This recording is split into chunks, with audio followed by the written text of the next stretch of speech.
오늘 우리가 함께 볼 하나님의 말씀은 마가복음 9장 18절 말씀입니다.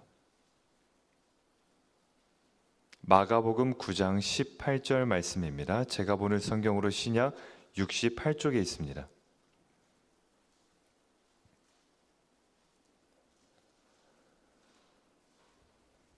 마가복음 9장 18절 말씀 함께 합독하겠습니다. 귀신이 어디서든지 그를 잡으면 거꾸려져 거품을 흘리며 이를 갈며 그리고 파리에 지는지라. 내가 선생님의 제자들에게 내쫓아 달라 하였으나 그들이 능히 하지 못하더이다. 아멘. 중국 선교의 아버지로 유명한 선교사가 있는데요, 허드슨 테일러라는 선교사입니다. 중국에 참 많은 선교사가 있지만 그 선교사의 창시적인 아버지적인 인물인데요, 이 허드슨 테일러는 중국을 위해서 무려 몇 년 동안 선교했냐면 50년을 중국 선교만 했던 사람입니다. 그러니까 평생을, 사역을 시작하면서 평생을 중국에 몸담았던 선교사인데, 그 50년의 시간 동안 많은 실패도 경험하고 또 많은 열매도 경험했습니다. 그런 그가 이렇게 고백을 했습니다. 이제 언어와 문화 모든 것들이 적응하기 시작하면서 익숙한 방법으로 선교를 하게 됐던 거예요. 본인이 많은 것들이 익숙해져서 익숙한 방법에 따라 선교를 하기 시작을 했는데, 그 경험과 방법에 기댔을 때는 어떤 일이 벌어졌냐면 사람들이 아무런 반응이 없었다는 거예요.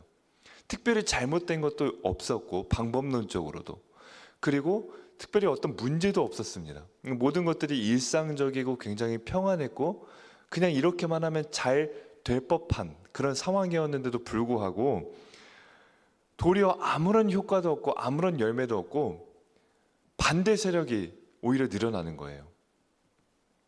그렇게 하던 중에 이제 건강이 악화되고요, 사역이 부담스러워지고 재정도 어려워지고 함께하는 동역자마저 떠나서 자신을 포함한 2명밖에는 남지 않은 상황을 마주했습니다. 그리고 영적으로도 이제 침체되는 거예요.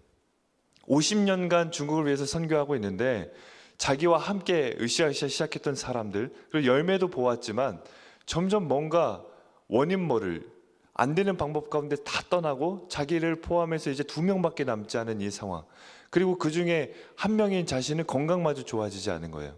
그때 허드슨 테일러는 이렇게 고백했습니다. 모든 상황을 주님께 맡기고 하루 종일 기도와 찬양으로 마을을 섬겼습니다.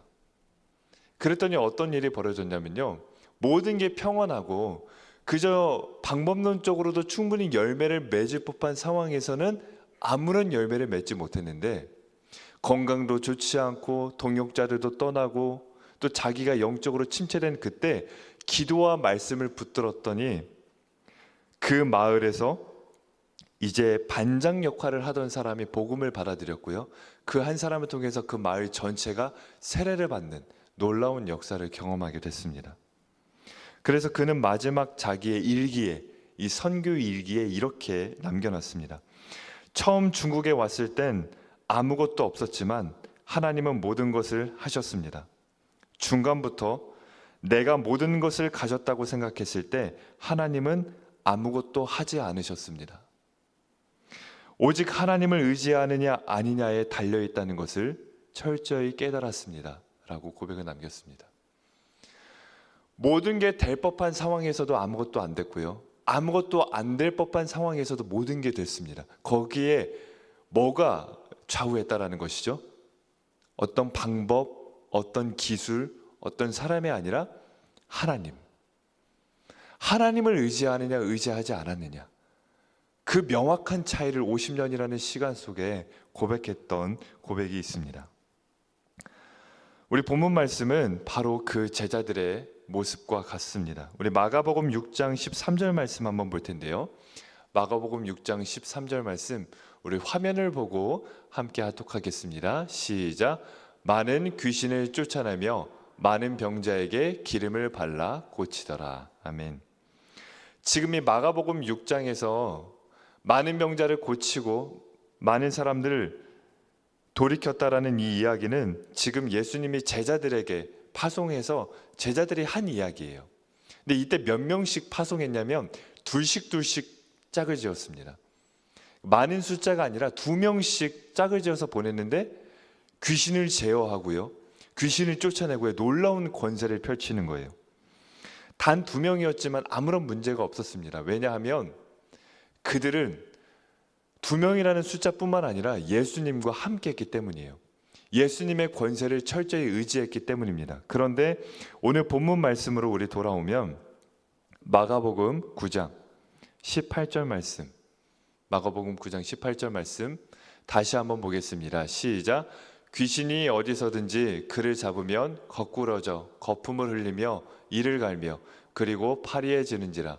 내가 선생님의 제자들에게 내쫓아 달라 하였으나 그들이 능히 하지 못하더이다.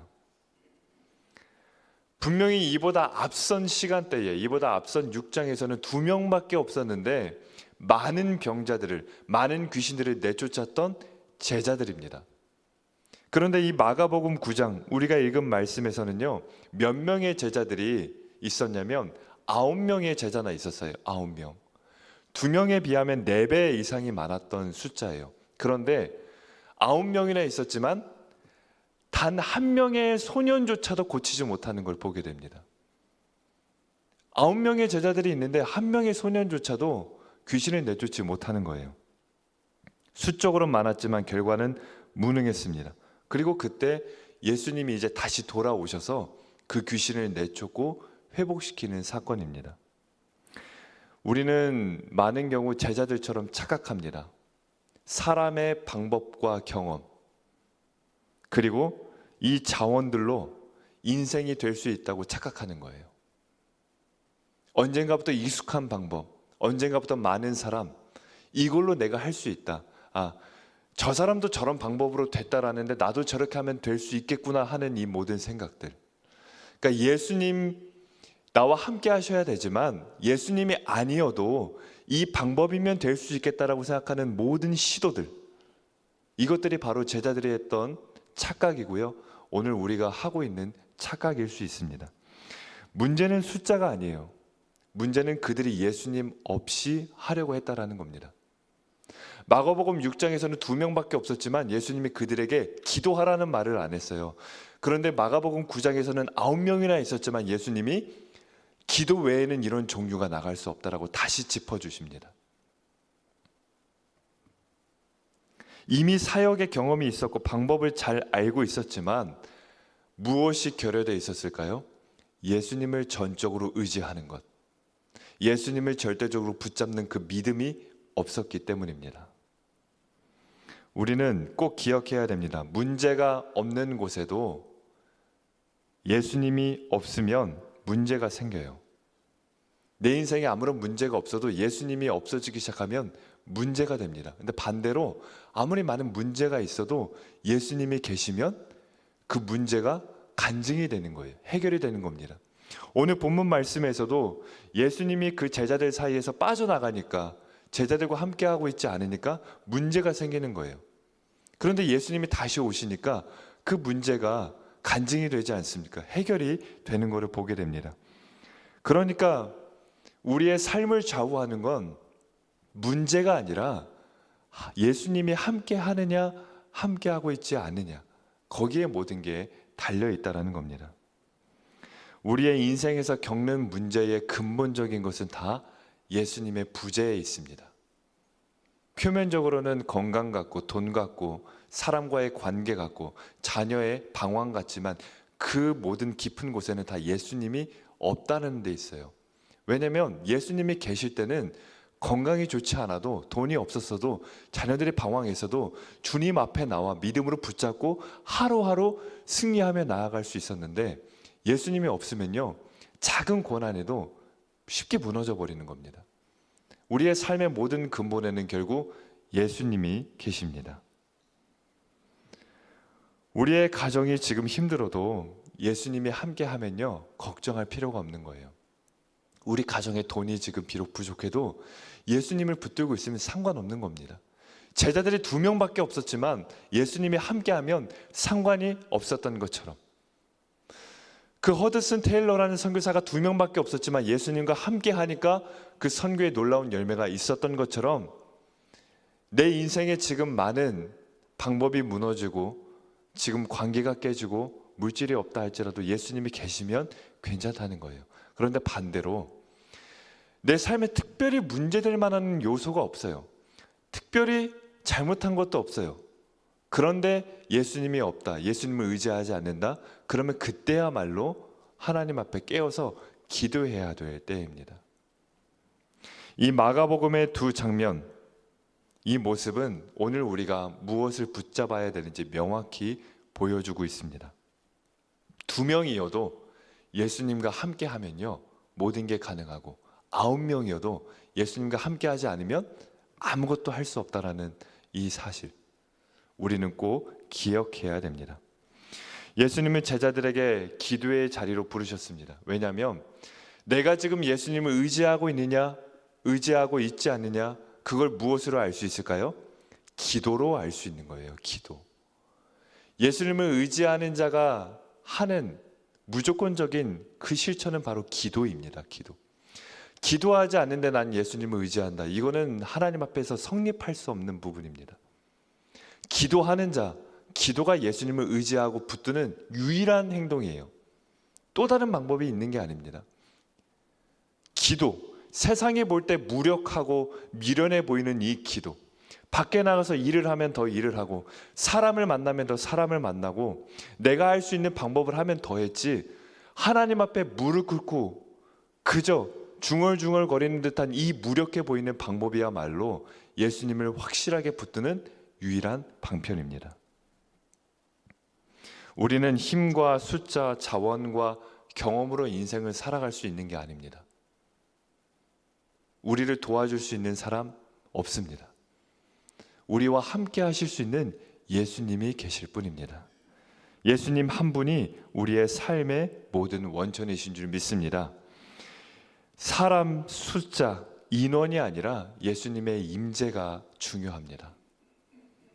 방법이 아니라 믿음이 중요하고요, 경험이 아니라 기도가 중요합니다.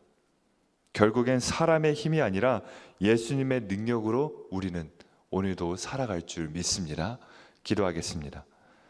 하나님, 우리의 삶에도 2명의 제자와 같이 많은 것들을 가지지 못하고 이걸로 될까 싶은 순간들이 있지만 돌이켜보면 예수님이 함께 했을 때 가능했었습니다. 그런데 9명의 제자들이나 있었지만 아무것도 할 수 없었던 것처럼 내가 조금 있다고, 내가 조금 할 수 있다고, 내가 조금 될 것 같다고 생각해서 예수님 없이 살아가던 그 모든 순간에는 아무것도 되지 않았습니다. 하나님, 오늘 우리가 문제 속에 있다는 것에 주목할 것이 아니라 내가 주 안에 있는지 아니면 주님과 멀리 있는지를 돌아보게 하여 주시고 오직 그 예수님만 절대적으로 붙들며 나아갈 수 있는 우리가 될 수 있도록 역사하여 주시옵소서. 이 세상의 숫자와 경험과 기술, 다른 무엇이 우리 가정을 책임지고 붙들 수 없습니다. 오직 그 주님만이 이 가정을, 주님만이 우리의 자녀와 내 삶을 일으키시고 다시금 붙드실 줄 믿사오니 오직 기도를 통하여 그 주님만 붙들며 나아갈 수 있도록 인도하여 주시옵소서. 예수님의 이름으로 기도합니다. 아멘. 하늘에 계신 우리 아버지, 아버지의 이름을 거룩하게 하시며 아버지의 나라가 오게 하시며 아버지의 뜻이 하늘에서와 같이 땅에서도 이루어지게 하소서. 오늘 우리에게 일용할 양식을 주시고 우리가 우리에게 잘못한 사람을 용서하여 준 것 같이 우리 죄를 용서하여 주시고 우리를 시험에 빠지지 않게 하시고 악에서 구하소서. 나라와 권능과 영광이 영원히 아버지의 것입니다. 아멘.